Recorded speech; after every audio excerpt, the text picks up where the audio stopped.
Good evening प्यारे बच्चों, Aarav education में आपका स्वागत है। इस वीडियो लेक्चर में करेंगे बच्चों केमिकल रिएक्शन ऑफ अमीन्स। ठीक है, तो सबसे पहले कुछ कॉमन बातें हैं वो डिस्कस कर लेते हैं। ठीक है, अमीन्स इज रिएक्टिव।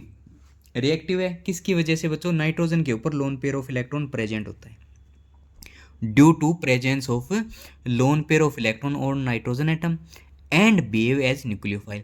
तो अगर उसके ऊपर इलेक्ट्रॉन प्रेजेंट है तो वो किसका काम करेगा बच्चों? ये न्यूक्लियोफाइल का काम करेगा, इलेक्ट्रॉन डोनेट करने का काम करेगा। ठीक है, बेस की तरह भी काम कर सकता है ये। ठीक है, तो हम बात करते हैं बच्चों सबसे पहले बेसिक करेक्टर। कहते हैं amine being basic in nature. Basic nature क्यों होगा? क्योंकि नाइट्रोजन के पास क्या है? लोन पेयर ऑफ इलेक्ट्रॉन है, ये आसानी से डोनेट कर सकता है। और जो इलेक्ट्रॉन को डोनेट करता है बच्चों वो क्या कहलाता है? बेस कहलाता है। ठीक है, react with acid to form salt. अब ये मेरे पास अमीन आपका बेस है और ये मेरे पास क्या है? एसिड है। जब एसिड और बेस रिएक्शन करेंगे तो क्या बनेगा बच्चों? आपका साल्ट बनेगा। क्या बनेगा? आपका साल्ट प्लस सॉल्वेंट बनेगा। ठीक है, ऐसे ही देखो ये मेरे पास बेस हो गया, ये मेरे पास फिर से एसिड है और क्या बन जाएगा बच्चों? साल्ट बन जाएगा। अगर ऐसा है तो इसका मतलब ये बेसिक है, तभी तो ये साल्ट बना रहा है एसिड के साथ। अगर बेसिक नहीं होता तो साल्ट नहीं बनाता ये। ठीक है, अब उसके बाद बात करते हैं बच्चों basic character of amine can be better understood in term of their Kb and pKb value. ये इंपॉर्टेंट है बच्चों, केबी एंड पीकेबी वैल्यू, यहाँ से क्वेश्चन आता है अक्सर। ठीक है, क्या किया मैंने? अपना अमीन ली, उसको वाटर में डिजोल्व कर दिया। ठीक है, तो ये क्या है? बेस है, यहाँ से प्रोटॉन ले लेगा। तो ये देखो इसने प्रोटॉन ले लिया, NH3 पॉजिटिव बन गया और OH आपका बाहर निकल गया। अब एक इक्विलिब्रियम कांस्टेंट, इनके बीच में इक्विलिब्रियम आ जाता है बच्चों। तो इक्विलिब्रियम कांस्टेंट क्या होता है? Concentration of product divided by concentration of reactant. तो कंसंट्रेशन ऑफ प्रोडक्ट, देखो ये दो प्रोडक्ट है तो इनकी हमने कंसंट्रेशन ले ली। ठीक है, divided by concentration of reactant, तो ये अपने पास रिएक्टेंट है दोनों, तो ये दोनों की हमने कंसंट्रेशन ले ली। ठीक है, अब कहता है जी के बी क्या होता है? अगर मैं इक्विलिब्रियम कांस्टेंट को वाटर के साथ मल्टीप्लाई कर दूं तो इन दोनों की प्रोडक्ट क्या कहलाएगी? के बी।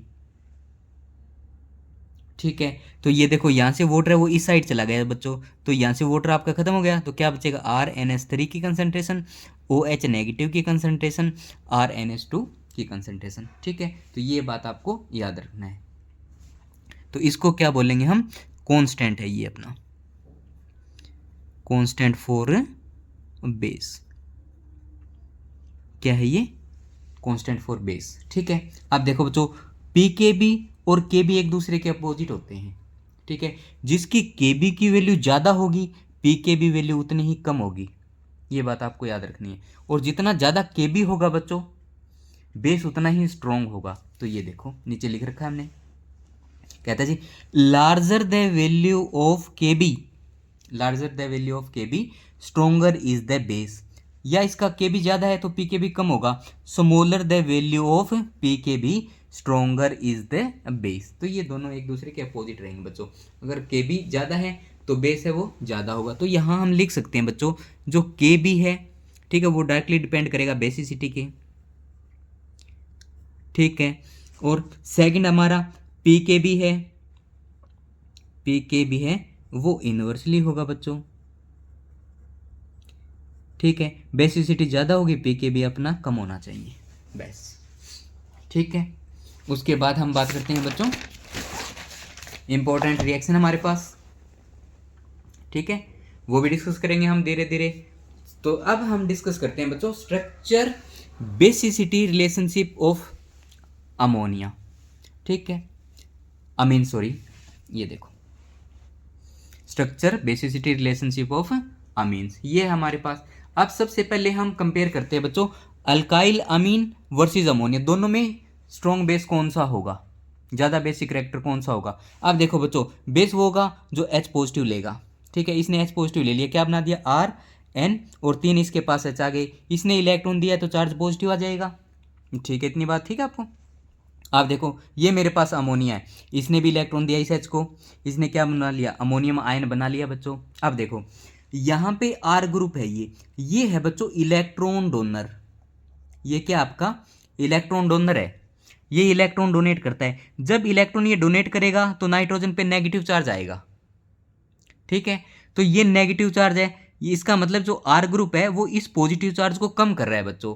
और कंपाउंड में जितना चार्ज कम होगा वो उतना ही स्टेबल होगा, और जितना ज़्यादा स्टेबल होगा वो उतना ही ज़्यादा बनेगा बच्चों।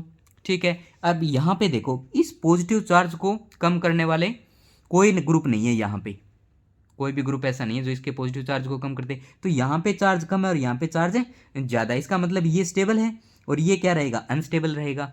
तो जो स्टेबल होगा वो ज़्यादा बेसिक होगा और ये आपका लेस बेसिक होगा। तो देखो, due to electron donating nature of alkyl group, electron donating nature alkyl group का, it stabilize the positive charge, positive charge को कम कर रहा है, स्टेबल कर रहा है। Whereas in case of ammonia no such group are present, ऐसा कोई ग्रुप प्रेजेंट नहीं है which stabilize the positive charge. Ammonia में कोई ऐसा ग्रुप नहीं है जो पॉजिटिव चार्ज को स्टेबल कर दे बच्चों।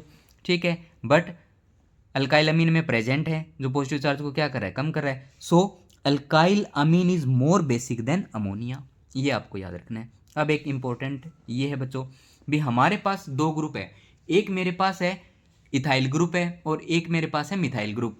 अगर मिथाइल ग्रुप है बच्चों तो ये देखो C2H5 C2H5 C2H5, अगर मिथाइल ग्रुप है, ठीक है, तो बेसिक ऑर्डर रहेगा सेकेंडरी इज मोर बेसिक, फिर आपका टर्सरी बेसिक रहेगा और फिर आपका क्या रहेगा, प्राइमरी। ठीक है। अब अगर हम इथाइल की जगह मिथाइल ग्रुप लगा दे CH3, तो याद रखना ऑर्डर कुछ अलग होगा, सेकेंडरी, प्राइमरी और टर्सरी। तो आपको याद रखना इथाइल के केस में 231 यूज करना है और मिथाइल के केस में 213 यूज करना है। तो इसका मतलब जो सेकेंडरी अमीन है वो सबसे ज़्यादा बेसिक होगी, दोनों के केस में बेसिक है बच्चों। तो ये तो था मेरा अल्काइल अमीन वर्सेस अमोनिया में कौन बेसिक है। अब इसके बाद बात करते हैं बच्चों, हमारे पास है aryl amine versus ammonia, aryl amine versus ammonia. अब देखो, pKb value of aryl amines are high, अगर पीकेबी वैल्यू ज़्यादा है बच्चों इसका मतलब वो लेस बेसिक है, so it is a less basic, इतनी बात याद रखनी है आपको। ठीक है। The NH2 is attached directly to the benzene ring. ठीक है, अराइल अमीन की बात कर रहे हैं बच्चों ये, इसका मतलब जो NH2 ग्रुप है वो आपका डायरेक्टली NH2 ग्रुप से अटैच है। ठीक है। तो जो ये इसके नाइट्रोजन के लोन पेयर है बच्चों वो रेजोनेंस में आ जाते हैं ऐसे। ठीक है। तो ये क्या होगा, कुछ इस तरह होगा बच्चों, ये आगे चला जाएगा तो फिर ये आगे जाएगा, तो यहाँ पे लोन पेयर और नेगेटिव आ जाएगा, ये दो bond as it is, double bond NH2। अब इसके पास तो लोन पेयर है नहीं डोनेट करने के लिए, तो ये डोनेट करिएगा ही नहीं, अगर ये इलेक्ट्रॉन डोनेट नहीं करेगा तो बेस होगा ही नहीं।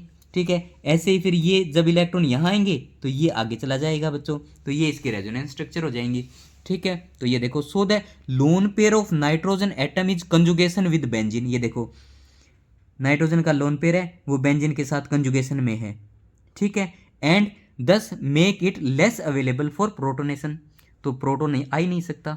ठीक है, क्योंकि यहाँ पे लोन पेयर अवेलेबल ही नहीं है। So aryl amine are less basic than ammonia. आगे बात समझ में, तो अभी हमने ये दो चीज़ पढ़ी है, भी अल्काइल अमीन है वो अमोनिया से ज़्यादा बेसिक है, बट अमोनिया है वो अराइल अमीन से ज़्यादा बेसिक है। तो बच्चों ये ऑर्डर आपको अच्छे से याद रखना है, ये ऑर्डर आपको अच्छे से याद रखना है। तो इस वीडियो लेक्चर में बच्चों इतना ही।